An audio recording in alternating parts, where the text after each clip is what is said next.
우리가 이제 이스라엘이 두 나라로 이제 나누어지는 우리가 그 내용을 우리가 이렇게 살펴봤습니다. 이스라엘이 처음에 사울에 의해서 처음 나라가 세워지고 그 다음에 다윗과 그 솔로몬을 통해서 나라의 기틀이 세워지고 나라가 이제 부강해지죠. 그러나 솔로몬의 범죄함으로 인해서 거의 배교에 가까운 그런 범죄함 때문에 결국 하나님이 심판을 내리셨고 그 심판의 핵심이 결국 그 나라가 하나님이 세우신 이스라엘이 두 왕국으로 나뉘게 되는, 그래서 유다 지파를 중심으로 이제 베냐민 지파가 포함된 남유다와 또한 그 나머지 열 지파 북쪽에 이제 북이스라엘이 이제 두 왕국이 세워지게 됩니다. 그래서 우리나라랑 참 비슷하죠. 남과 북이 나뉘어지게 되고 좀 어떤 분단의 아픔이 그냥 공유되는 그런 내용이 이제 성경 안에 있습니다. 그래서 이제 우리가 계속해서 이제 앞으로 살펴볼 것은 두 왕국의 왕들 이야기예요. 이스라엘 왕들이 아니라 그러니까 북이스라엘의 왕들의 이야기, 또 남유다의 왕국의 이야기. 그래서 이제 두 왕국의 이야기가 이제 앞으로 본격적으로 펼쳐지게 됩니다. 오늘 읽으신 본문은요, 이제 하나님께서 여로보암을 택하시지 않았습니까? 솔로몬의 범죄함 때문에 솔로몬의 신하였던 여로보암을 택하셔서 그 북쪽에는 열 지파의 왕이 되게 하셨죠. 그가 이제 어떻게 보면 솔로몬과 또 르호보암에 의해서 고통받고 또 고통받게 될 백성들을 하나님이 어떻게 보면 그에게 맡기신 것과 다름이 없습니다. 그렇죠? 이제 더 이상 어떤 백성들의 어떤 고통, 특별히 많은 건축과 또 많은 어떤 후궁들을 이렇게 먹여 살리기 위해서 또 그들을 섬기기 위해서 착취당하고 고통당했던 이스라엘 백성들의 아픔과 고통을 이제 어떻게 보면 여로보암을 통해서 하나님이 끝내길 원하신 거예요. 그렇죠?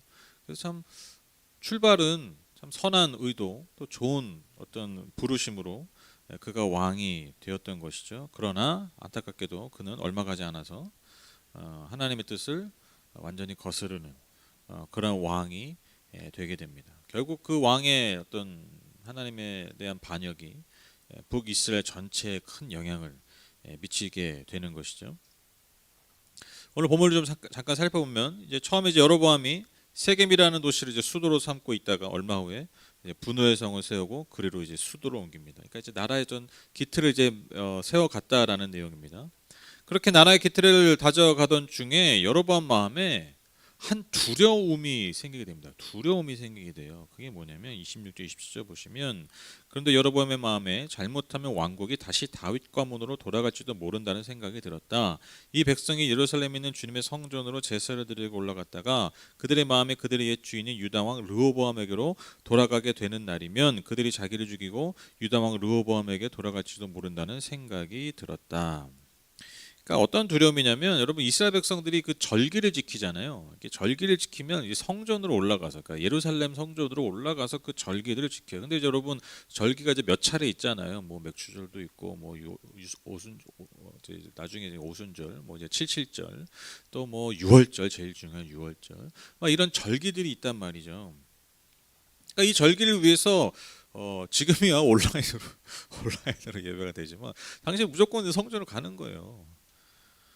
그러니까 그 순례를 떠나는 이스라엘 백성들이 그 계속해서 이제 정기적으로 남유다를 향해 가면 아무래도 이제 남유다의 어떤 상황들을 자꾸 접하게 되고, 그러다가 이제 혹시나 해서 이스라엘 백성들의 마음이, 열 지파 백성들의 마음이 다시 르호보암 왕, 그 다윗 가문의 왕, 그 르호보암에게 돌아갈까봐 두려운 거예요. 그런데 돌아가는 정도가 아니라 돌아가게 되면 결국엔 여로보암은 반역자인 것이고 결국 자신이 죽게 될 거라는 두려움이 생긴 것이죠. 그러니까 어떻게 보면 이게 참 이 두려움이라는 게 좀 어떻게 보면 우리가 좀 쉽게 얘기하면 좀 오바스럽죠. 어떻게 보면 너무 좀 두려움이 증폭된 걱정일 수 있는데 그게 결국 자신의 생명까지 위협을 받게 될 것이다라는 어떤 그런 두려움이 너무 컸던 것입니다. 그래서 이 여로보암이 이 일에 대한 그 내놓은 대책이 있어요. 그게 뭐냐면 첫 번째로 참 이상한 짓을 했죠. 금송아지상 두 개를요 만들어서 하나는 베델에 두고요, 하나는 단이라는 곳에 두게 됩니다.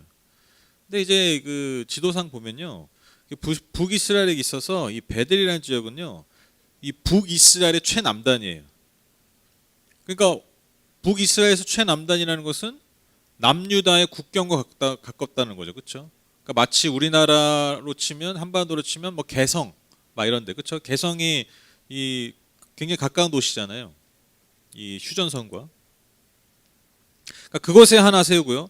또 단이란 지역은요, 이 북왕국 북이스라엘에 있어서 최북단입니다. 그러니까 최북단과 최남단에 금송아지상 두 개를 둔 거예요. 제단을 둔 거예요. 그래서 굳이 예루살렘을 내려가지 않고 여기서 예배를 드리게 합니다. 제사를 드리게 한다는 것이죠. 28절 보시면 왕을 국리를 한 끝에 금송아지상 두 개를 만들었다. 그리고는 백성에게 이렇게 말하였다. 예루살렘을 올라가는 일은 너에게는 너무 번거로운 일이다. 이스라엘 백성들아, 너희를 이집트에서 구해주신 신이 여기에 계신다. 재밌죠? 이게 딱 어떤 장면이 떠오르십니까? 이스라엘 백성들이 출애굽 이후에 시내산에 오색 올라가서 안 내려오니까 아론에게 우리가 섬길 신을 만들어 달라 막 얘기하니까 이제 아론이 금송아지, 황금송아지 만들잖아요. 그리고 이게 아론이 그러죠. 이게 너희를 구원한 야훼 하나님이다.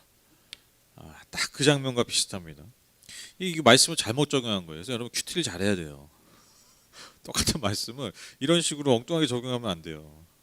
똑같은 일을, 똑같은 죄악을 반복하고 있는 것이죠. 근데 여러분 우리가 이 여로보암이 잘못한 게 뭐냐면 단지 황금송아지, 금송아지만 만드는 게 문제가 아니라 여러분 신명기 12장에 보면 하나님이요 이스라엘에서 성소는 오직 한 군데만 두라고 하셨어요. 그러니까 성소는 하나에만 있어야 돼요. 그러니까 왜냐하면 이게 나중에 이게 결국엔 이스라엘 백성들에게 굉장히 큰 어떤 죄악의 소굴이 되게 되는데 여러 지역에 단을 세우니까요. 여러 지역에서 알아서 예배를 드리다 보니까 알아서 예배 드리니까 어떻게 돼요? 자기 마음대로 예배를 드리겠죠. 자기 마음대로 예배를 드리니까 하나님을 섬기는 게 아니라 어느 순간 우상을 섬기는 거예요.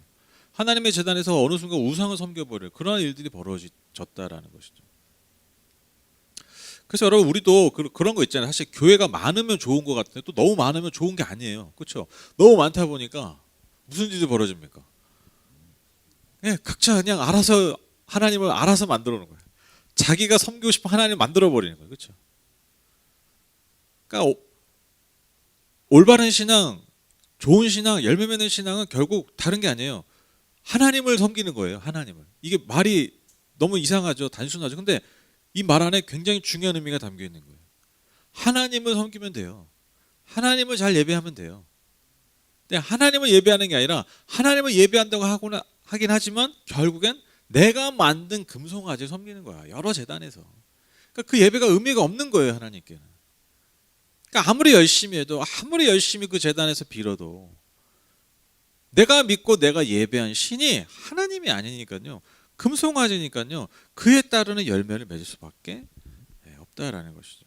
그래서 하나님이 성소를 한 군데만 들어가셨어요. 근데 그것을 어겼죠. 근데 그 어긴 데다 덮친 격으로 그 제단에다가 또 뭘 세우는 거예요. 황금송아지 세우는 거예요. 너무 상징적이죠. 너무 의미가 있는 거죠. 또 이 두 개만 아니라 이제 여러 곳에 산당이 세워졌다. 그렇게 기록하고 있습니다. 그렇죠? 하나를 풀어놨으니 여기저기서 이제 산당을 세우는 것입니다. 제단을 세우는 것입니다. 또 문제가 뭐냐면 여러분 충격적인 일이 벌어지죠. 그 제단에서 섬기는 예배를 섬기는 그 제사장들을 레위 자손이 아니라 뭘로 세우는 거예요? 그냥 일반 백성들 가운데서 제사장을 세워버리게 돼요. 그러니까 이거 없으면 뭘로 한 거예요? 잇몸으로 한 거야. 왜냐면 우리 이 북이스라엘은 레위 자손이 없으니까. 근데 예배는 드려야겠고. 이게 여러분 이게 굉장히 큰 일 아닙니까? 여러분 심지어 여러분 아시죠? 그 사울이 하나님께 그 심판을 받게 되는 이제 내가 너를 떠난다. 내가 이제 너가 아닌 다른 사람을 왕으로 세우고 그 가문을 통해서 이스라엘을 이끌어가겠다. 그 결정적인 사건이 뭐였냐면 사무엘이 오기 전에 먼저 지가 예배드려서 그랬잖아요. 그렇죠? 사무엘 오기 전에 두려워가지고 백성들이 막 빨리 우리 언제 전쟁하냐 막 두려워하고 있으니까 본인이 이제 막 두려워가지고 본인이 그냥 알아서 예배 드리고 나서 하나님이 그에게 마음을 떠나시게 되는 결정적 사건이 아니었습니까? 그렇죠? 대놓고 이거는 뭐 말할 것도 없는 폐역한 죄를 지은 것이죠. 세 번째로 또 어떤 일을 벌이냐면 남유다에서 7월 15일 날 했던 절기를 8월 15일로 바꿔버립니다. 그러니까 한 달 후에 하는 거예요. 그러니까 다 바꿔버리는 거예요. 근데 여러분 그게 다 의미가 있잖아요. 그러니까 의미가 있는 거예요. 왜 7월 15일로 했을까? 그러니까 유대 절기에서 7월 15일 날 중요한 절기를 지키는데 그 절기를 8월 15일로 자기 마음대로 바꿔버리는 거예요. 그러니까 여러분 우리가 이 여로보암의 이 대응을 잘 보면요, 너무 분명하게 드러나는 게 뭐예요? 그가 하나님을 섬기는 것, 즉 그 섬기는 장소인 성전과 그 성전 안에서 하나님께 예배하는 그 모든 그 하나님이 그 성전에서 하나님과 교제하기 위해서 주신 관련해서 주신 하나님의 뜻과 하나님의 말씀들이 있잖아요. 율법이 있잖아요. 그걸 다 뒤집어 버려요. 다 깨뜨려 버려요. 굉장히 심각한 범죄를 저지른 거죠. 그렇죠? 그러니까 하나님이 기본적으로 나와 교제하고 나와 관계하기 위해서 제정해 주신 모든 법들을 다 깨뜨려 버려, 다 뒤집어 엎어 버려, 자기 마음대로 적용해 버려. 그러니까 이게 여러분 그냥 제도만 바꾼 게 아니라 방법만 바꾼 게 아니라 이 안에 뭐가 있는 거예요? 하나님에 대한 철저한 무시.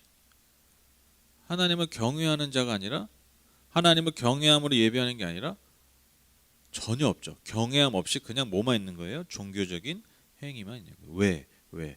백성들의 마음을 사로잡기 위해서. 백성들의 마음이 떠나는 것이 두려워서. 그러니까 여러분 딱 봐도 여로보암 보면 누구 생각나세요? 사울이 생각나시죠? 사울이 똑같이 이런 짓을 했잖아요. 내가 왕위에 뺏길까 봐 백성들이 두려워서 하나님을 가벼이 여기는. 하나님을 가벼이 여기는. 그러니까 하나님이 자신을 왕으로 부르시고 세워주신 그 하나님의 가장 기본적인 부르심과 그 뜻을 철저하게 어기고 떠났던 것이죠. 그래서 저는 오늘 이 본문을 통해서 이 여로보암부터 해서 우리가 뭐 깨닫는 게 뭐냐면 그 하나님을 향한 마음의 중심이 떠난 자의 그 전형을 보여주고 있는 거예요. 전형. 그렇죠? 마치 사울 같죠, 그렇죠? 그러니까 참된 예배가 어떤 종교적 의식을 참여하는 게 아니잖아요. 종교적 의식을 치르는 게 아니잖아요. 그렇죠? 그러니까 의식은 중요합니다. 의식이 중요한데 그걸 자기 마음대로 그러니까 이게 하나님을 경외함이 없으니까요. 자기 마음. 이게 여러분 사울이 그토록 반복했던 죄악 아닙니까?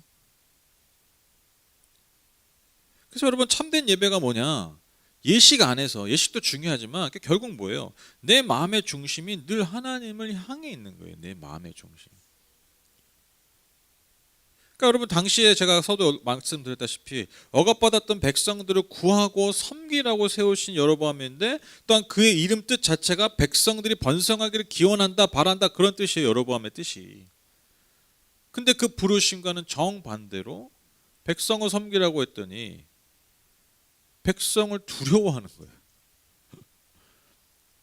그 두려움의 본질이 또한 뭡니까? 자신이 취한 이 왕위를 뺏길까봐, 이 나라를 뺏길까봐. 그러니까 다 여러분 뒤집어져 버린 거예요.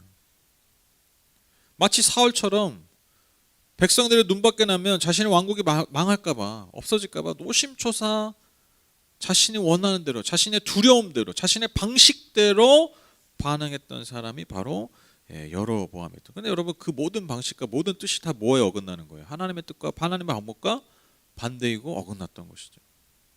그러니까 여러분 하나님을 두려워하지 않고 그 마음의 중심이 하나님에서 떠난 사람의 전형이 바로 여로보암이고 그 앞선 사울이었다.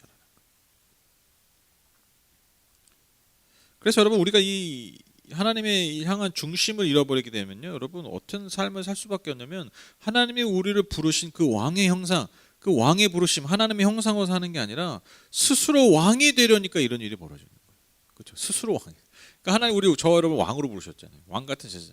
그러니까 그게 이제 창세기 1장에 보면 그게 하나님의 형상이에요. 하나님 형상으로 우리를 부르신 거예요. 하나님 형상으로 우리를 지으신 거예요. 그 하나님의 형상이 왕의 형상이거든요. 그게 이제 베드로전서에 와서 왕 같은 제사장. 우리를 부르신 거예요. 근데 우리가 그런 왕 같은 존재, 하나님의 형상으로 살게 될 수 있는 근거가 뭡니까? 하나님이 우리를 그렇게 부르셨다는 거죠. 하나님이 나로부터가 아니라 하나님으로부터 주어진 형상이에요. 하나님으로부터 주어진 신분이에요. 근데 여러분 실패한 왕들을 잘 보세요. 다 어떻게 된 거예요? 자기가 스스로 왕이 돼요. 그게 여러분 아담과 하와의 죄의 본질 아닙니까? 스스로 왕이 돼요.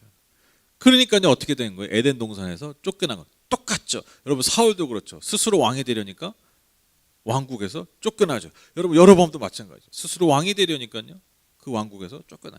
앞으로 이제 계속해서 그 왕들이 똑같은 이 이야기예요. 하나님이 부어주신 그 왕의 형상, 왕의 부르심대로 살면요 그 왕위를 공고하게 해주시지만 스스로 왕이 되려는 자는 그 나라는 결국엔 망할 수밖에 없다.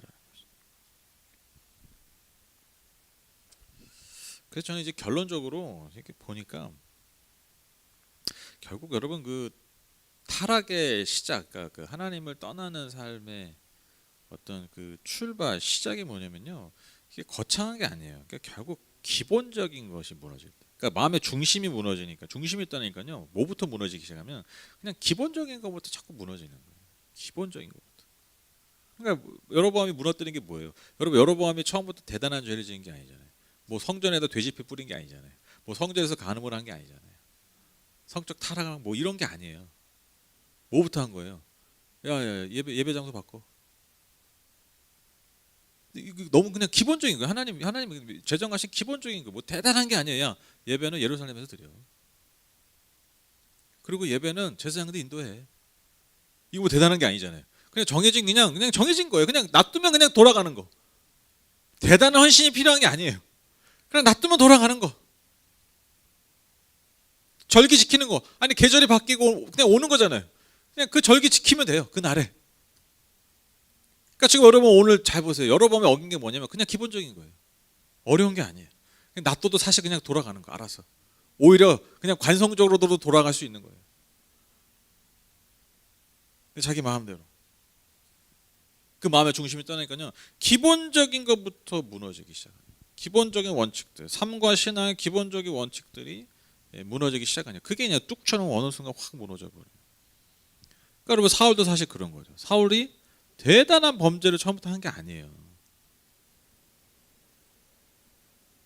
하나님과의 관계에 있어서 그 마음의 중심이 떠나고 그 중심에 떠나는 증거들이 뭐냐면 하나님과의 관계에 있어서의 기본적인 원칙들이 무너지게 되었다라는 것입니다.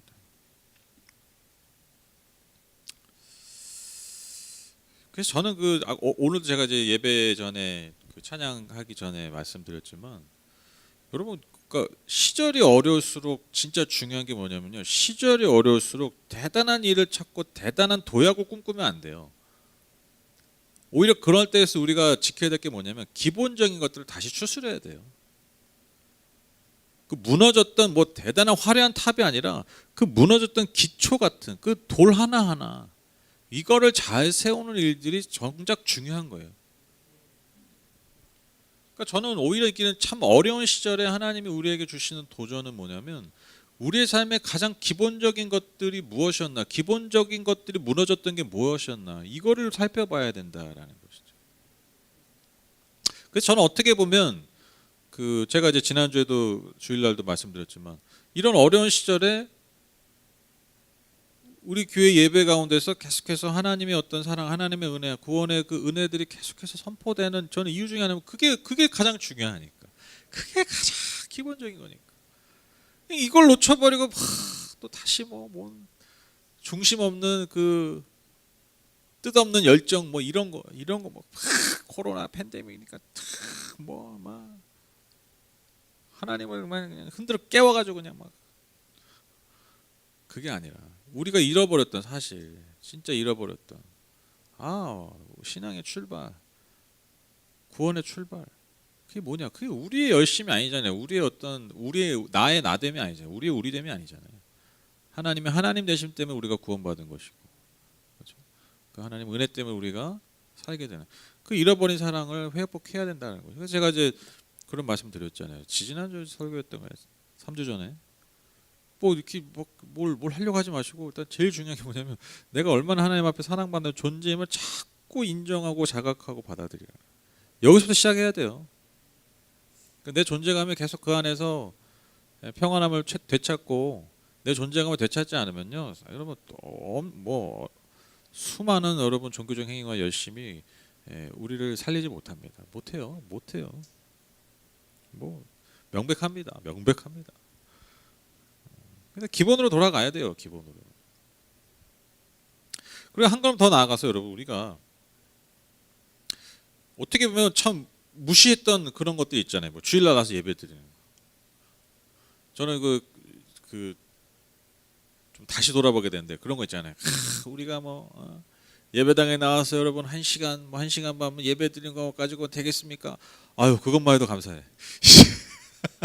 예배당에 나와서 1시간만 주일날 한 주 예배 드리는 것만으로도 아 정말 많은 것들이 지켜지고 있었다. 정말 많은 것들이 지켜지고 있었다.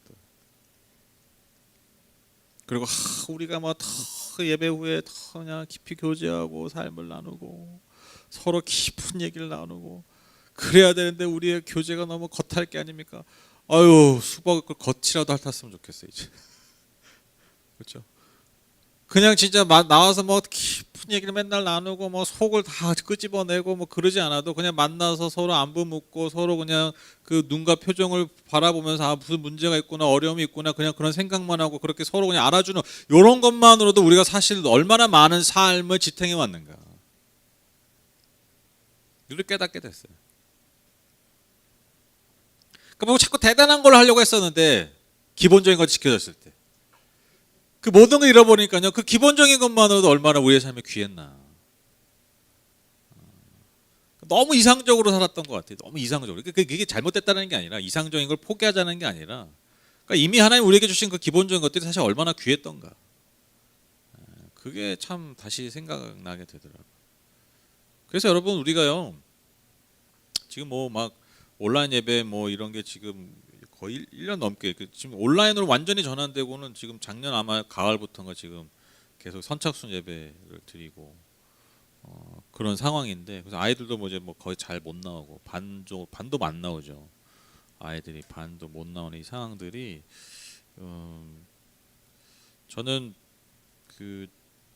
이것이 잘 끝나면 저는 다시 기본적으로 우리가 어떤 그런 예배의 자리를 지키고 그냥 예배당 그냥 나와서 예배 드리고 이런 것들이 당연히 회복될 거라 믿고요. 그리고 그것을 우리가 진중하게 생각해야 된다.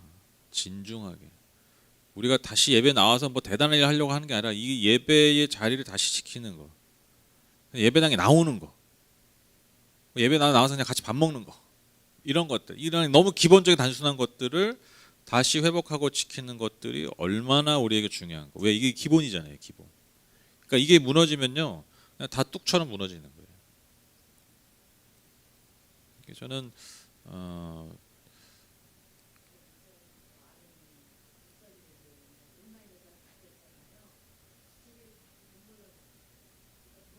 네, 그럴 수 있어요. 그래서 저는 네, 진짜 예 맞아요. 뭐 인력으로 안 됩니다. 뭐 인력으로 한계가 있어요. 인력으로는 뭐. 근데 저는 저 안에 그런 소망이 있어요. 다 돌아오면 그래서 상황이 정리가 되면 다시 회복될 거라는 믿음이 있습니다. 그래서 그러니까 이게 그러니까 제가 어제 이거 보면서 이제 그런 뭐 아주 개인적인 적용인데 그치 이거 내가 예를 들면 교회와 성도들을 뭐가 두려워서 이걸 이것저것 하려고 하면 이게 똑같이 내가 스스로 왕이 되는 결국 하나님의 백성은 하나님이 다스리십니다. 하나님이 인도하십니다. 그러니까 왕은 왕으로서 부르심에 합당한 그 기본적인 부르심만 감당하면 돼요. 그걸 내가 마음을 막 끌어다가 사람들을 움직여다가 내가 저기 뭐야 르호보암한테 마음을 뺏길 것 같으니까 막 이것저것 해보고 온라인에서 쇼를 하고 그런다고 절대 안 돌아와요. 그렇죠? 네, 뭐 겁을 주고 뭐 두려움을 주고 그거는 이제 똑같이 여로보암 같은 사울과 같은 짓을 하는 것 같아요. 어제 저는 개인적으로 그런 적용을 하게 되더라고요. 그래서 그치 스스로 왕이 되려 하지 말고 하나님이 왕이시고 우리 모두는 하나님의 자녀고 백성인데 하나님이 그 자녀들을 돌보신다. 그런 믿음이 있습니다. 그래서 제가 드리고 싶은 말씀은 우리가 회복해야 될 그 기본이 사실 얼마나 중요한 건가. 그 마음을 우리가 잃어버리지 말아야 됩니다. 그래서 여러분 삶을 점검하실 때 대단한 어떤 목표와 목적을 못 이뤘다고 나 자신을 평가하는 게 아니라 진짜 제일 중요한 게 뭐냐면 내 삶의 기본적인 것들이 잘 지켜지고 있는 거예요. 그러니까 하나님과의 나와의 관계에서, 그리고 사람과 사람과의 관계에서. 그러니까 내가 예를 들면 내 아내한테 뭐 월 막 1,000만 원을 갖다 주는 거예요. 대단한 일이죠. 대단한 일이죠. 근데 기본적인 걸 안 해. 그게 무슨 의미가 있겠냐고. 물론 여러분 기본적으로 지키고 돈도 많이 갖다 주는 게 제일 좋습니다. 그리고 1,000만 원 갖다 주 이게 제일 좋지.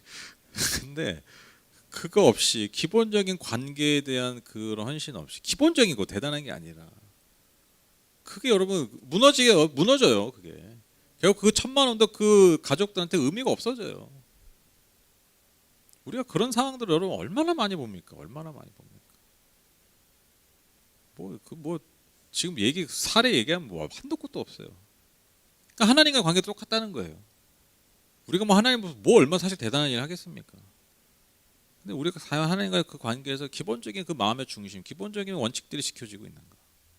기본적인 내 삶의 자세가 지켜지고 있는가? 저는 이게 걱정이에요. 이게 항상 제 스스로에게도 걱정이고, 그리고 우리 교회가 과연 그것을 잘 그 위에 기초 위에 서 있는가?